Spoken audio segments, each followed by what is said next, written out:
வணக்கம் நண்பர்களே. இந்த வீடியோவில் மீண்டும் அண்ணாமலை பற்றிய வீடியோ தான். 2 முக்கியமான பாயிண்ட் எடுத்துக்கிட்டு எதனால திரு அண்ணாமலை அவர்கள் தமிழகத்திற்கு அவசியமாக முதலமைச்சராக வரணும் அப்படிங்கிற ஆங்கிளில் என்னுடைய பார்வையை நான் உங்க கூட ஷேர் பண்ணேன். முதலாவதாக நான் எடுத்துக்கக்கூடிய பாயிண்ட் என்ன அப்படின்னா, லா அண்ட் ஆர்டர். எதனால அப்படிங்கிறது உங்க எல்லாருக்குமே வெட்ட வெளிச்சமா தெரிஞ்சதுதான். போதைப் பொருள் கலாச்சாரம், இந்த டாஸ்மார்க்கினுடைய நிகழ்வு, கொலை கொள்ளை சர்வசாதாரணமா நடப்பது, பாலியல் நிகழ்வுகள், கொடூரங்கள் நிகழ்வது, இந்த மாதிரி பல நிகழ்வுகள் இருக்கு. தமிழ்நாட்டை பொறுத்த வரைக்கும் சட்டம் ஒழுங்கு அப்படிங்கிறது அதல பாதாளத்துக்கு போயிடுது, சீரழிந்து விட்டது அப்படின்னு தான் சொல்லணும். ஆனா ஒத்துக்க மாட்டாங்க. ஆட்சியில இருக்கிறவங்க இதுதான் பெஸ்ட் அப்படிங்கிற மாதிரி சொல்லுவாங்க. மாடல் அரசு, அந்த அரசு, இந்த அரசு எல்லாம் சொல்லுவாங்க. உண்மை நிலவரம் நம்ம எல்லாருக்குமே தெரிஞ்சதுதான். ஒரு கேஸ் கூட இது வரைக்கும் சால்வ் பண்ணது கிடையாது. போதைப் பொருளை பத்தி நான் சொல்லவே வேணாம். கூட இருந்து போட்டோ எடுத்திருக்காங்க. அயலக அணி தலைவராலாம் இருந்திருக்காரு அந்த போதைப் பொருள் கடத்திய ஜாஃபர் சாதிக். ஆட்சியாளர்கள் குடும்பத்தினர் எடுக்கக்கூடிய திரைப்படங்களுக்கு பண உதவி செஞ்சிருக்காரு, டொனேஷன் கொடுத்திருக்காரு. எவ்வளவோ நிகழ்வுகள் நடந்திருக்கு. மூல முடுக்கெல்லாம் கிடைக்குதுன்றாங்க. ஒரு ஹாஸ்பிட்டல் வளாகத்துல பயிர் விளைவிக்கிறாங்கன்றாங்க. டாஸ்மார்க்கை பத்தி நம்ம சொல்லவே வேணாம். ஊழலோ ஊழல். அதுல அதிகாரிகளை என்போர்ஸ்மெண்ட் டைரக்டரேட் விசாரிக்கவே கூடாதுன்னு தடை உத்தரவெல்லாம் வாங்கி வச்சிருக்காங்க. இந்த மாதிரி எந்த அமைச்சர் மேல ஊழல் குற்றச்சாட்டு வந்தாலும் உடனே ஹாஸ்பிட்டல்ல போய் ஹார்ட் அட்டாக்னு படுத்துடுறாங்க. இது மாதிரிலாம் பல நிகழ்வுகள்லாம் இருக்கு. இதை தவிர அண்ணா யூனிவர்சிட்டி நிகழ்வு தெரியும், வேங்கை வாசல் நிகழ்வு தெரியும், ஒரு காவலாளிய கோவில் வாசல்ல இருந்தது கொலை செய்யப்பட்டது தெரியும். பல இடத்துல ஆணவ கொலைகள் நடக்குது, என்னென்னமோ நடக்குது. எதுக்குமே அதை தவிர ஒரு நடிகர் கூட்டிய கூட்டத்துல ஒரு 41 பேர் இறந்து போயிருக்காங்க. என்ன லா அண்ட் ஆர்டர்? என்ன போலீஸ் கையாளாகத்தனமா இருக்காங்க. ஆட்சியாளர்கள் சொல்றபடி கேட்டுக்கிட்டு தங்களுடைய கடமையை மறந்தே போயிட்டாங்க. மக்கள் போலீஸ் மேல வச்சிருக்கிற நம்பிக்கையை அறவே இழந்து விட்டார்கள். அந்த பக்கமே போகக்கூடாது அப்படிங்கிறாங்க. போலீஸ், வக்கீல் இவங்க 2 பேர் மேலேயும் நம்பிக்கையே போயிடுச்சுங்கிறாங்க. அந்த மாதிரி ஒரு சிச்சுவேஷன் இருக்கும்போது லா அண்ட் ஆர்டர், சட்டம் ஒழுங்கு சந்தி சிரிக்குது, சீரழிந்து போகுது. அண்ணாமலை யாரு? ஐபிஎஸ் ஆபீசர், காவல்துறையில அதிகாரியா. அவர் மனசுல வேதனை இருக்கு. நான் சார்ந்த துறையின், அதுவும் தமிழகத்துல ஒரு காலத்துல இந்த காவல்துறை உன்னதமான துறையா இருந்தது. ஸ்காட்லாந்து யார்டுக்கு ஈக்குவலா பேசப்பட்டது. மற்ற பல மாநிலங்களில் ஏதாவது குற்றம் நடந்ததுன்னா இவங்க போய் அவங்களுக்கு உதவி செய்வாங்கலாம் நிறைய பத்திரிகை செய்திகள்லாம் இருக்கு ஆதாரங்களோட. அப்பேற்பட்ட ஒரு காவல்துறை இன்னைக்கு சீரழிந்து கேவலமா இருக்குன்னு ஒண்ணு. ஒரு காவல்துறை, முன்னாள் காவல்துறை அதிகாரியா அவர் மனசுல வேதனை இருக்கு. அதனாலதான் அடிக்கடி என்ன சொல்றாரு, முதல்ல சட்டம் ஒழுங்கு தான் சரியாகணும் அப்படிங்கிற. அதற்கான பல நடவடிக்கைகளை அவர் எடுப்பாரு. சட்டம் ஒழுங்கு சரியில்லாதனால என்ன ஆகுது அப்படின்னு பாத்தீங்கன்னா, மக்களுக்கு ஒரு சுலபமா சுமூகமா வாழக்கூடிய நிலைமை அத்து போகுது. அந்த மாதிரி இருக்கும்போது இங்க இந்த தமிழ்நாட்டுக்குள்ள வரக்கூடிய தொழிற்சாலைகள், அங்கு வேலைக்கு போகக்கூடிய மக்கள், அவங்க எல்லாருக்குமே ஒரு பயத்துல வாழ்ந்துகிட்டு இருப்பாங்க. அதனால என்ன பண்ணுவாங்கன்னா, எந்த நேரம் பார்த்தாலும் சட்டம் ஒழுங்கு பிரச்சனையாவே இருக்கு அப்படின்னும் போது முதலீட்டாளர்கள் வருவது குறைந்து வருகிறது. அதனால வேலை வாய்ப்பு குறையுது. படித்த இளைஞர்கள் இந்த டாஸ்மார்க், போதைப் பொருள் கலாச்சாரத்துக்கு வீண் போய், தகாத வழியில வீண் போய் அவங்களுடைய சக்திகள் வீணாகின்றன. ஒரு நல்ல டெமோகிராஃபி அப்படிங்கிறது தமிழ்நாட்டில் அழிஞ்சுக்கிட்டே வருது. அது ஆனா இப்ப ஆட்சியில இருக்கிறவங்களுக்கு அது வசதி. ஏன்னா இந்த மாதிரி ஒரு முட்டாள் கூட்டத்தையும் இந்த மாதிரி ஒரு கீழ்த்தரமான ஒரு மக்களையும் வச்சுக்கிட்டே இருந்தா அவங்க ஜெயிச்சுக்கிட்டே அவங்களுக்கு அப்பப்போ ஒரு 200 ரூபாயோ 500 ரூபாயோ குவார்டரு பிரியாணின்ற எல்லாம் பரப்புரை நிறைய படிக்கிறேன். அதை மாதிரி கொடுத்து ஓட்டு வாங்கி ஜெயிச்சு வந்துடலாம், ஆட்சியில அவங்க இருக்கலாம். அவங்க அந்த மாதிரி கூட்டத்தை தான் விரும்புறாங்க. இதையெல்லாம் பார்க்கும்போது பல விதத்திலையும் இந்த தமிழ்நாடு அப்படியே க்ஷீணித்து வருகிறது. ரொம்ப சீர்நிலை, அப்படியே சீர்கேடு குலைந்து ரொம்ப மோசமான நிலைமைக்கு போயிட்டு இருக்காங்க. இது மாதிரிலாம் பார்க்கும்போது அவருக்கு டெஃபினட்டா நாம இருக்கிற நாடு இப்படி ஆயிட்டே மாநிலம். அதனால சட்டம் ஒழுங்கா இருந்துச்சுன்னா, லா அண்ட் ஆர்டர் மட்டும் ஒழுங்கா இருந்துச்சுன்னா ஆட்டோமேட்டிக்கா இன்வெஸ்ட்மெண்ட் உள்ள வரும், வேலை வாய்ப்புகள் அதிகரிக்கும். இளைஞர்கள் அந்த வேலை வாய்ப்புக்கு போகும்போது தங்களுடைய வாழ்வாதாரம் உறுதிப்படுத்தப்படும் போது அவங்க இந்த கெட்ட சகவாசம், கெட்ட பழக்க வழக்கங்களுக்கு போக மாட்டாங்க. குடும்ப அமைப்புங்கிறது உறுதிப்படுத்தப்படும். இப்ப எல்லாம் அவங்க தாந்தோண்டித்தனமா அலைஞ்சுக்கிட்டு இருக்காங்க. இந்த மாதிரி அப்போ தண்டனை உறுதி செய்யப்படும், குற்றங்களுக்கான தண்டனை உறுதி செய்யும். ஷோ வந்து எழுதியிருக்காரு ஒரு தரம், நல்லா பேசியிருக்காரு. அது என்ன அப்படின்னா, குற்றம் புரிந்தவர்களுக்கு தண்டனை கண்டிப்பாக கொடுத்தாகும். அப்படி கொடுக்காவிட்டால் அவங்களுக்கு துளிர் விட்டு போயிடும். நம்ம என்ன வேணா பண்ணலாம், ஆட்சியாளர்கள் நம்மளை காப்பாற்றுவாங்கன்னு இருந்துச்சுன்னா மக்கள் தான் அதுல அவதப்படுவாங்க. பாதிக்கப்படுவது கடைசியில யாருன்னு பாத்தீங்கன்னா பொதுமக்கள். இவங்க என்ன பண்றாங்க, கோர்ட்ல வந்து ஆயுள் தண்டனைன்னு கொடுத்தா யாராவது ஒரு தலைவருடைய பிறந்த நாளை வச்சுக்கிட்டு பாதியிலேயே அவங்க வெளில கொண்டு வந்து, இல்லைன்னா பரோல்ல வருஷ கணக்குல பரோல், இந்த மாதிரி இருந்ததுன்னா அவங்களுக்கு எந்த விதத்துல அந்த குற்றம் செய்பவர்களுக்கு வந்து ஒரு பயம் இருக்கும். அந்த அச்சமே கிடையாது. குற்றம் செய்தால் தண்டனை கிடைக்குங்கிற அச்சமே கிடையாது. ஊழல் செய்தால் தண்டனை கிடைக்குங்கிறதே இல்லைங்களே. அதே மாதிரி சமூகத்தையும் அந்த மாதிரி வளர்த்துக்கிட்டு வராங்க இந்த அரசியல்வாதி. அப்ப ஒரு கேடுகட்ட சமூகமா தான் அது மாறும். அதைத்தான் அவங்க முன்னெடுத்து தான் நல்லா பதவியில் அமர்ந்து சுகமா பணம் சம்பாதிக்கணுங்கிறதுக்காக சமூகத்தை தீர்குலைக்கிறார் அப்படிங்கிறதா உண்மை. இந்த லா அண்ட் ஆர்டரை பத்தி நெளிவு சுழிவு எல்லாத்தையும் எங்க எப்படி வச்சா செய்ய முடியும் அப்படிங்கிறத அண்ணாமலை அவர்கள் நல்ல தெளிவா உணர்வார். ஏன்னா அவர் இருந்திருக்காரு ஒருத்தர். ஒன்னும் இல்லைங்க, இந்த போதைப் பொருட்களை பொறுத்த வரைக்கும் அவர் போட்ட ஒரு வீடியோ இருக்கு, எந்த இடத்துல எந்தெந்த மாதிரி ஆக்ஷன் எடுக்கணும்னு ஸ்டெப் பை ஸ்டெப்பா சொல்றாரு. அவருக்கு அந்த புரிதல் இருக்கு. ஏன்னா அவர் அதுல இருந்திருக்காரு, அதுல இருந்து நடவடிக்கை எடுத்திருக்காரு. அந்த புரிதல்கள்லாம் இருக்கிறதுனாலதான் லா அண்ட் ஆர்டருக்காக அதை திருப்பி மீட்டு எடுத்து தமிழகத்தை ஒரு உன்னதமான சட்டம் ஒழுங்கு நிலைநாட்டுவதற்காக அண்ணாமலை தேவை. எப்படி தேவைன்னா, முதலமைச்சரா தேவை. அந்த துறையை அவர் தான் கையில வச்சுக்கணும். ஆட்டி படைச்சிடாரு ஒழுங்கா இல்ல. இது கொஞ்சம் காலதாமதம் ஆகும், நான் இல்லை, ஏன்னா அந்த அளவுக்கு புறையோடி போயிருக்குது. ஆனால் கண்டிப்பாக செய்வார், நம்பிக்கை இருக்கு. அது வரும், அதுக்காக அவர் வரணும். அந்த துறை அவர் கையில இருக்கணும், அண்ணாமலை கையில. இது ஒரு பாயிண்ட். அடுத்ததா என்னன்னா நிதி. இந்த நிதியை பத்தி பாத்தீங்கன்னா, இப்பதான் போன வீடியோல சொல்லியிருந்தேன், 10 லட்சம் கோடி வந்தாச்சு. 50,000 கோடிக்கு புதிய கடன் பத்திரங்கள் தமிழக அரசால ஆர்பிஐ மூலமாக வெளியிடப்படுகிறது. அது வந்தாச்சு. இந்த காலாண்டுல 10 லட்சம் கோடி. மிக மிக மோசமான நிதி நிலைமை. எந்த விதமான வளர்ச்சி திட்டங்களுமே செய்ய முடியாது. ஏன்னா இலவசத்துக்கு கொடுக்கறது, பணம் விரயம் பண்றது, ஊழல். எதற்காக பணம் செலவிடப்பட வேண்டுமோ அதை தவிர்த்து ஊதாரித்தனமான செலவுகளுக்கு செலவைக்கிறது, பேனா வைக்கிறது, கார் ரேஸ், தேவையில்லாத வெளிநாட்டு பயணங்கள், இந்த மாதிரி எத்தனையோ இருக்கு.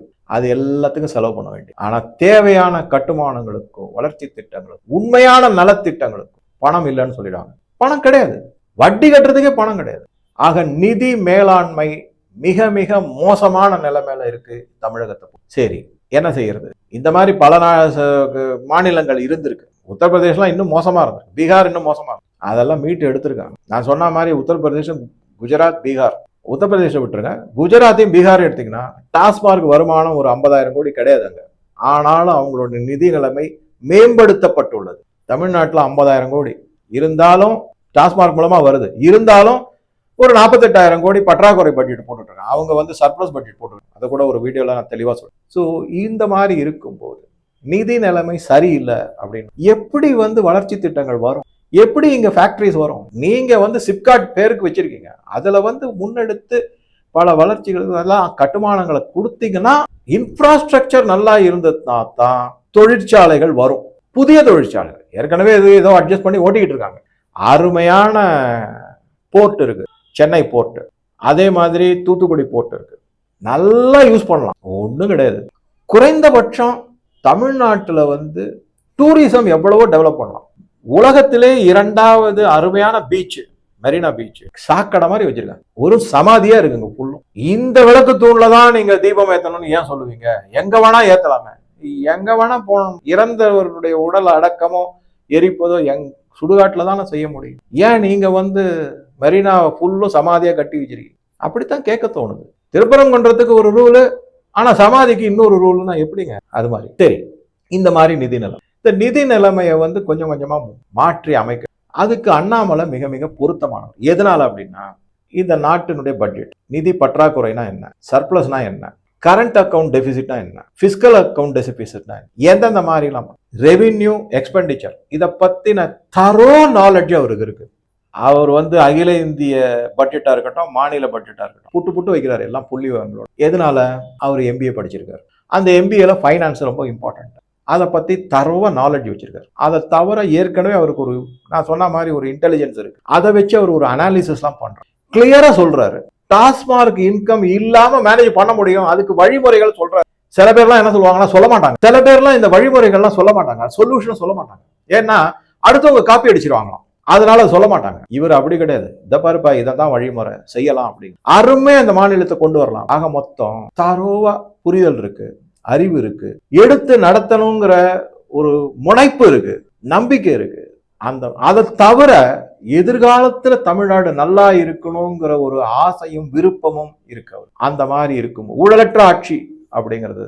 அதோட சேர்ந்து மோடிக்கு ப்ளூ ஐடு பாய் திரு அண்ணாமலை ஒரு தலைவர்கிட்ட கேட்டார்னு வச்சுக்கோங்க, இந்த மாதிரி தமிழ்நாட்டுக்கு கொஞ்சம் பண உதவி, நிதி உதவி செய்யணும், இதெல்லாம் கொண்டு வரணும், நீங்க 1000 கோடி கேட்டீங்கன்னா ஒரு 1500 கோடி கொடுக்கும். அந்த அளவுக்கு ப்ளூ ஐடு பாய் அண்ணாமலை அவர்கள் மோடி அவர்களுக்கு. அது மாதிரி இருக்கும்போது நீங்க பாருங்க, நான் 2 குவாலிபிகேஷனை வச்சு 2 பாயிண்ட்டை மட்டும்தான் இந்த இடத்துல எடுத்து பேசிருக்கேன். ஒண்ணு அவர் ஐபிஎஸ் இருந்ததுனால லா அண்ட் ஆர்டரை கண்டிப்பா சீர்திருத்தம் கொண்டு ஒரு நல்ல நிலைமைக்கு கொண்டு வருவாருங்கிறது.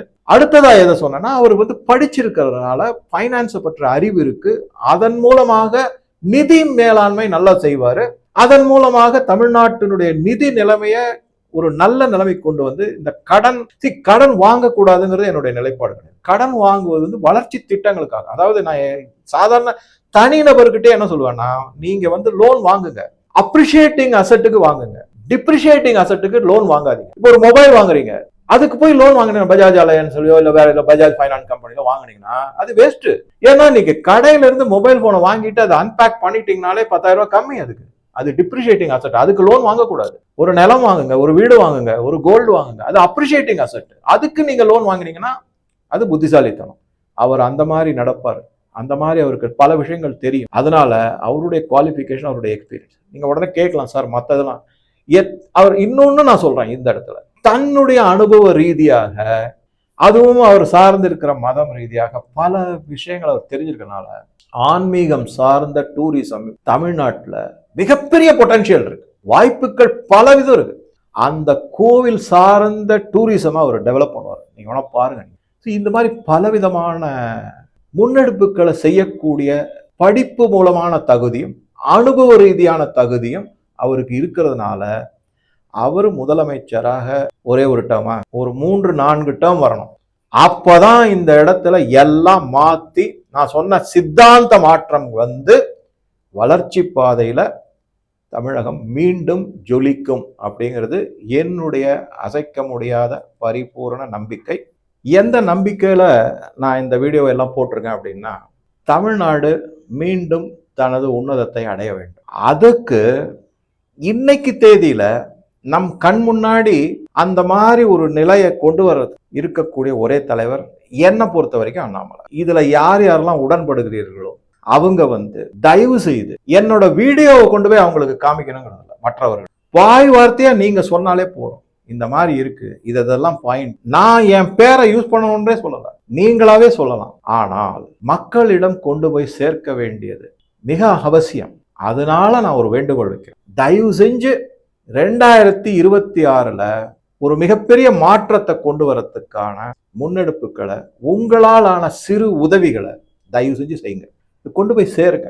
என் வீடியோவை பார்க்கணும், இவர் தன்னுடைய வீடியோவை ப்ரமோட் பண்றதுக்காக இது மாதிரி சொல்றாரு, தேவையே இல்லை. இது நல்லா இருக்கணும். நான் திருப்பி சொல்றேன், எனக்கு என் நாடு முக்கியம், என் மதம் முக்கியம், நான் சார்ந்த தர்மம் முக்கியம். அதுக்காக நான் யாரையும் அவமரியாதை இருக்கிற உண்மைகளை எடுத்து சொல்றேன். என்னுடைய சில கொள்கைகள் எப்படி வகுத்துக்கிட்டேன், அது எல்லாமே திரு அண்ணாமலை அவர்களோட ஒத்து போகுது. அவர் நேர்மையா இருக்காரு, நியாயமா இருக்கு, தான் சார்ந்த தர்மத்தை விட்டு கொடுக்காம இருக்காரு. நான் அந்த மாதிரி தான் பாக்குறேன். நான் ஸோ தயவு செஞ்சு இதை பல பேர்கிட்ட எடுத்து சொல்லுங்க.